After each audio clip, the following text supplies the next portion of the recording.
Hi, this is the Backyard Mechanic series, and I have an unexpected project to take care of today, so stay tuned.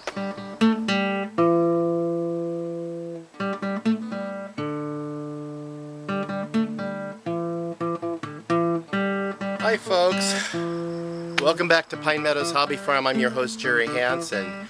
I have an unexpected project I have to take in today. This is my daughter's 1990 Jeep Cherokee Pioneer, and she had a catastrophic breakdown the other day. Fortunately, it was only about 4 miles down the road from the house, but her drive line busted. The input shaft in the transfer case. This is what it looks like. It broke out it completely snapped off the input shaft at the end of it. It's gone. It's somewhere down the road. And it also bent up where the U-joint connects to the yoke on the rear differential. So it completely snapped off and broke this piece, which is the rear extension housing and the seal. It just snapped off. So we have to either rebuild buying new parts or go on eBay and locate a used transfer case. So I've got the book. This didn't do me any good. So I went on YouTube, and there's some pretty generous folks who took the time to show me how to take out a transfer case. So it looks like it's very minimal, so I'm going to get started. Since we are dealing with removing the drivetrain from the vehicle, it is always wise to block your wheels, both front and back. So I've got these rock blocks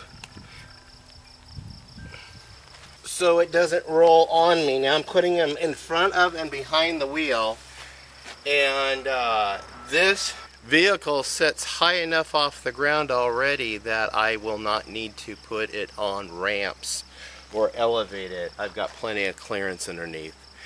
So now I've got to go get the tools and try to get this thing apart. Okay, I got my mat to work on, I got my tools, and I'll be telling you guys what tools I need, what size I'll be using for what bolts. So first of all, I got to take those bolts off of the rear differential yoke. Okay, here's the rear yoke. Oh boy, it's damaged. 3 bolts are broken off in it. So I will have to somehow remove that nut, pull that yoke off, and replace that yoke with a new one. Yeah, that's damaged. We can't use that same yoke. Yippee-ki-yay. Okay, and here is the broken crankcase or transfer case. I don't know if you guys can see inside of there. I'm doing my best to show you. The end of that shaft is sheared off. These bolts are intact, so we can save those bolts. And then there's my ID plate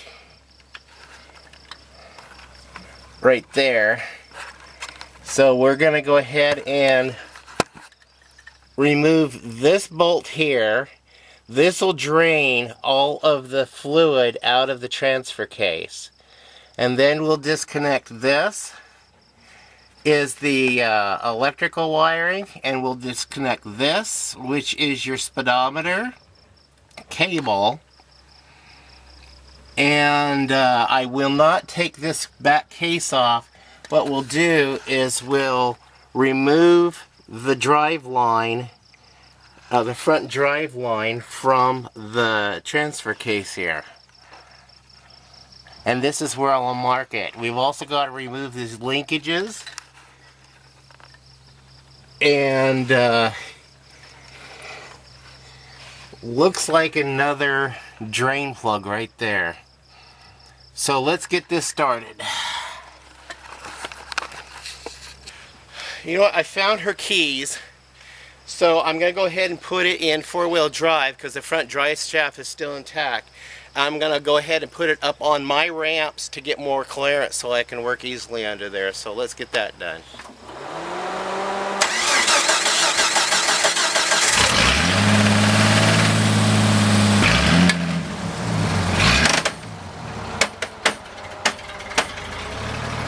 Okay, it's on. My battery's low. I gotta go change my batteries. Okay, to get this rear yoke, differential yoke off, I'm going to use a 1 1/8 inch socket.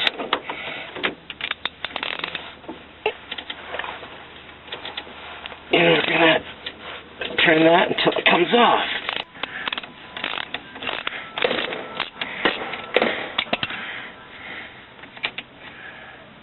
Okay. And that just pulls right on out of there. I'm going to put this bolt back on there to save it.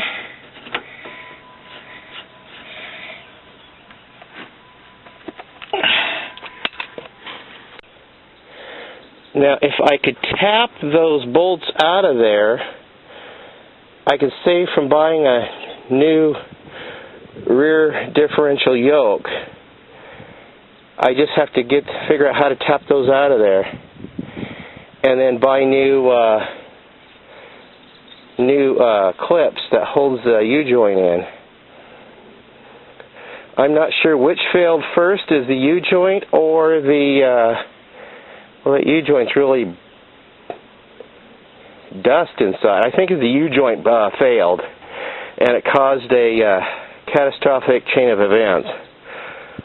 Well, Backyard Mechanics is aptly titled for this. I don't have mechanics tools. I don't have a full set of toolbox.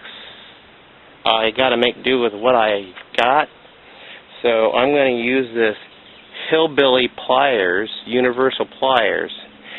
Since I'm declaring this transfer case toast, I am not concerned about ruining the bolts on this because we're going to be buying a different transfer case. So let's try this to get that plug out. Nope. That hillbilly universal wrench won't work either. I know they're called vice grips. I might have to drop that case with the oil in it. Yuck. Well, let's do this. Let's just start disconnecting stuff. Okay, the next thing I did was pry this linkage out of there, and I'm just going to drop that down. And there should be a vacuum hose somewhere around this thing. Now these little bolts, there's 4 of them.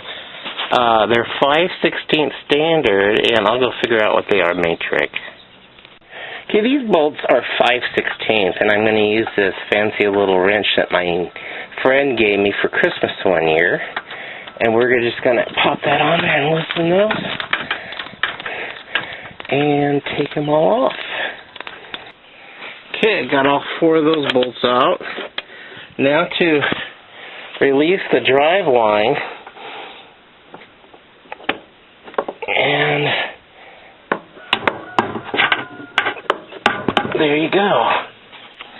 Now I'm going to go see what's up here to release the bolts that connects this to the transmission.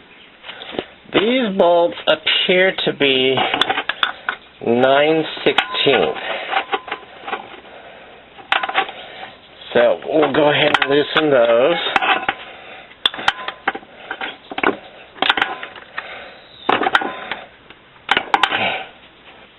Okay, got those 3 bolts out over on this side. Now I'm working on this bolt right here. I got the top one done, and I'm hoping there's not another one above that. We'll see. I'm working on this last bolt here. Okay, here's what I had to do to get the top bolt access, or the nut on the top of this transfer case. I had to get 2 jack stands to support the cross member, which bolts and holds the transmission in place, and of course I use my floor jack to lower it to that, to get enough clearance up there to be able to reach that bolt. So now I'm going to reach in and take that nut off. Victory! I managed to remove that transfer case from the transmission. The catastrophic events that occurred was the U-joints failed. So lesson learned, change your U-joints periodically, because this is a lot cheaper. $15 for a U-joint as opposed to upwards of $800–900 for a transfer case, but we're going to try to shop for something a little bit cheaper. Now the bolts are busted off in here. This one's still intact. I take that off. This looks like it's still in good shape. I can try, I've never succeeded before, try to drill out the bolts out of here and get 4 new bolts and 2 new clips and a new U-joint. Of course we'll replace the U-joint in the front. The next thing, when this failed, it caused the drive line to shear that drive shaft that actually is supposed to stick out to this point, completely sheared it off and busted this housing off, which is the extender, and it's supposed to extend out to here. So it snapped that off. So if I can't find another transfer case intact with everything, I'll have to rebuild this one. We'll just buy a new one of these, new U-bolts, two new U-joints, $15 per U-joint, the bolts, 2 clips. The speedometer, the speedometer gear, it is all mucked up. This little piece, it looks like it's nylon. It's going to have to be replaced. Of course, the main drive, output drive shaft, and it needs to be replaced. That means I need to break this open. And when I do, I'm just going to rebuild the whole thing, putting new chain, and hopefully I can just buy a whole unit and have it shipped for around $200. We've got some broken pieces that are internal. There's still more down inside there. Huge catastrophic failure. This is the transmission side of the unit. The transmission spline sticks right into here. I counted the splines, and so it looks like we have 23 splines. So when I go online, I gotta find one specifically that's gonna match this. When I turn this, it feels like it's got problems inside, at least with a chain. I can... Yeah, something's boogered up inside. The vacuum, I suspected there was a vacuum hose on top, and it's clear up here by the transmission on top. I didn't see it until after I started dropping it, and the hose came down with it, so it just pops the hose right off. It's just compression fitting. There is no hose clamp or anything on that. Other than that, you have these 2, 4, 6 nuts that hold these on, with that one bracket that holds the linkage, plus the speedometer cable and the electrical plug. You just remove those and just pop this off and lower it. It's heavy enough for me to needing to be careful. I can still lift it. I've got some manly muscles. Excuse me, look at that. Manly muscles. So I was able to get this laid out pretty good. There, I couldn't get the drain plug out to drain the fluid, so I put a bucket under there, and when I tilted it down and pulled it off, I was able to catch the fluid. So this is the conclusion of video 1 of removing a transfer case out of a 1990 Jeep Cherokee Pioneer with a 4.0 liter engine and replacing U-joints. So in the next video we'll go ahead and, once I find it and order it, we'll install the transfer case and the drive line along with the U-joints. I'll show you how to replace the U-joints using a vise and then 2 sockets. Stay tuned. I'm your host, Jerry Hansen, here at Pine Meadows Hobby Farm. I want to thank you for showing up and clicking on this video. I hope I taught you something. I know I'm learning something because this is the first time I've ever done this. So I'm just passing on what I'm learning to you. So stay tuned for more videos. Please subscribe, give me a thumbs up, and leave a comment. And I will see you in another video. Bye-bye. Yeah, my hands are greasy.